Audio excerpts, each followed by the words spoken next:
Itu, kamu kayaknya sih lo.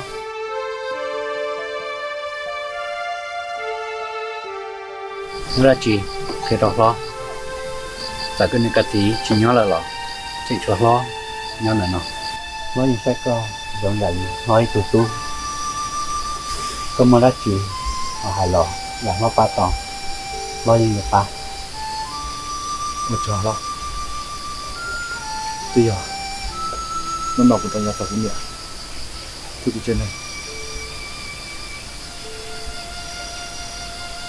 Sẽ bắt đầu cùng người xe trả lo.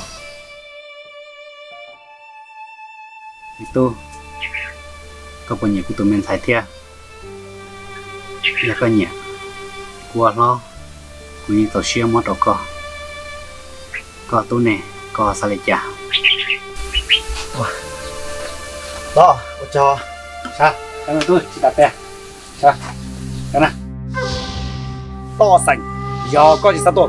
Có chỉ muốn trên mùa, gian ta đủ tốt bê. Nó trả, kau tu yang mung yu, nó mung mau lọt lo, mà trả, kau lu xe yo li hiya, đánh đồ lo li, kau chỉ wo, đánh xe, kau đánh nó xuống, nó tu tu bê mung thế lo.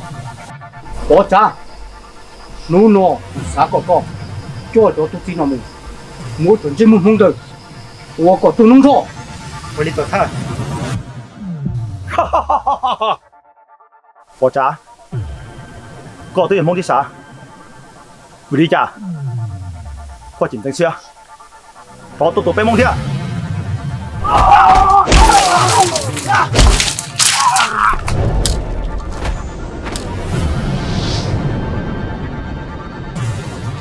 Lalu, kau cari tu tasino, kau cari tu, gaya cara tu tasino. Gửi à? Lalu. Lalu.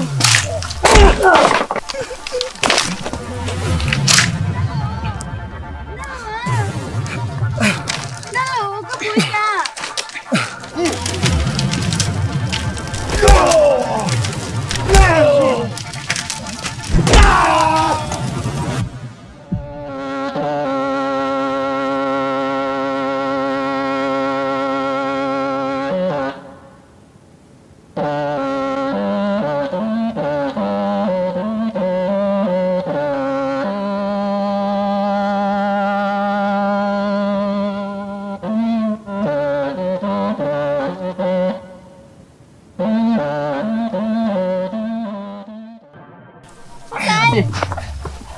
Chú Sai, có phố lấy chăn à?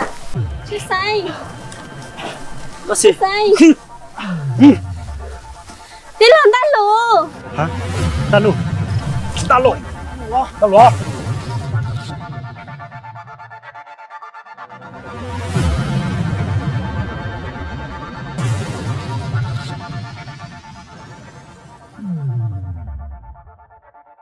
Thấy chưa?